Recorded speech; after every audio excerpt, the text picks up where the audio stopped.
I'm Tiffany, and today we're going to be doing a play about tornadoes and the types of things they can do. But I'm going to need your guys' help for it to be a really good show. So there's going to be 3 signs that I'm going to hold up after certain words, and I need you guys to scream what's written on them as loud as you possibly can. I'm sure you're probably really good at that. So every time I say cow, I'm going to hold up the sign that says moo. Okay. Every time I say horse, I'm going to hold up the sign that says neigh. And every time I say the word flowers, I'm going to hold up the sign that says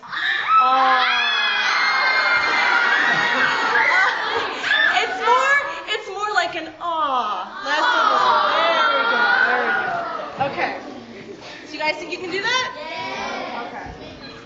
So, without further ado, Tornado Islands. There's a little island in the middle of the ocean. It was a crowded island, but worse than crowded, it was poor. Its 3 inhabitants, a farmer, a gardener, and a butler, knew nothing of richness, nor even the kingdoms that thrived in their distance. Their meager existence consisted of a horse, neigh, a cow, moo, and some flowers. The farmer, living on the right of the island, loved his cow and drank its delicious milk daily. Yum, yum, yum. Milk is so scrumptious. The gardener, living on the left of the island, inhaled the fragrant perfumes of his flowers. Aww. These flowers just smell so amazing. The butler, living in the middle, rode wild and free on his marvelous horse. Yay! I love the feeling of wind running through my hair. The inhabitants were content at first, but each knew nothing else but their own possession. Unfortunately, one day during powerful thunderstorms and a warm, moist weather, a very large tornado blew in from the sea. The tornado, nature's most violent storm, consisted of twin sisters named Windy Lou and Windy Sue. They twisted and turned in their funnel-shaped cloud, rowing the island often. So often, the island's 3 inhabitants made it law that whatever blows on your property stays on your property and is yours to keep. This made for some interesting situations, for the inhabitants were blown either the cow, moo, the horse, neigh, or the flowers. One thing was for sure, they could always count on getting one of them.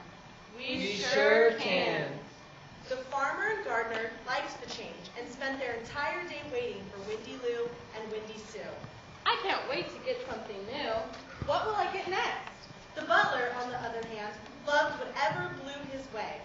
When he owns the cow, moo, he sighed. Delicious, scrumptious, there's nothing like cool, delectable milk. He'd hold a glass high and gulp it down like a delicious waterfall. When he owns the flowers, he'd take a deep breath and whisper. Ooh, what elegant fragrances. There's nothing better than fresh flowers. Closing his eyes, he'd savor their tantalizing perfumes. When he owned the horse, neigh, he'd wash and groom her till she glistened in the crystal sky, then ride in the breeze to his heart's content. Happy to be alive, he smiled and prayed. Thank God for blessing me. I have everything I truly need. Windy Lou and Windy Sue's winds kept the farmer and gardener happy, blowing things back and forth. Although they never seemed truly happy, but rather looked over at the fence of their neighbor, the butler, jealous of his happiness. It's great getting something new to use, but I wish I had more than just that. I love all my things, but it's not nearly enough for me. One day, Windy Lou and Windy Sue grew old and tired and retreated to the high mountains for a long-needed rest. Oh, we are so tired. We need a long nap. The farmer, gardener, and butler were stuck with what had blown away. The farmer, receiving the cow, moo, moans, "Where is Windy Lou and Windy Sue? I'm sick of milk. All I ever do is drink milk, milk, milk." Eyeing his neighbor, the butler, he schemed. If only I had the horse, I could ride like the wind again. The gardener, receiving the flowers, grumbled. Where's Windy Lou and Windy Sue? I'm sick of smelling flowers. All I ever do is smell flowers, flowers, flowers. Eyeing the butler, he too schemed. If only I had his horse. I could ride like the wind again. The gardener and farmer looked at each other. Each could tell by their sinister eyes they were thinking alike. I want that horse. I'm tired of milk. No more flowers. So they plotted that night to take the horse. Nevertheless, evil words, being lighter than good words, spread like feathers and flowed into the ears of Windy Lou and Windy Sue high in the mountains. Windy Lou and Windy Sue quickly descended to see where evil was stirring.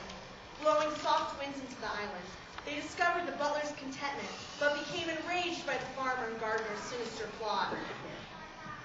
Swish, swoosh, swoosh, here a jealousy a bruise. We'll fix those two just right. We'll suck them up and blow them far to lands beyond the nearest star. Their hearts did stir and the wind did roar, and round and round they came.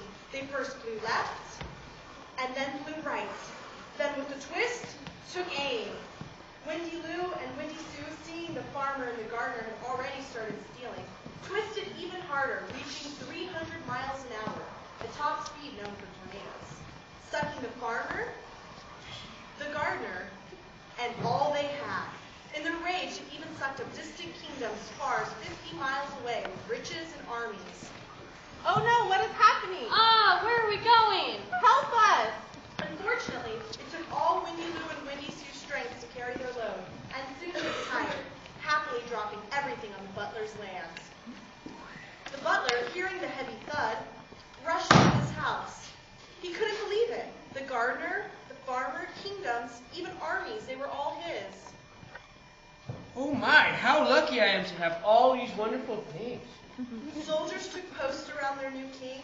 The butler was truly rich and powerful. The farmer and gardener kneeled before him. The butler, though, just like before, took pleasure in what he had.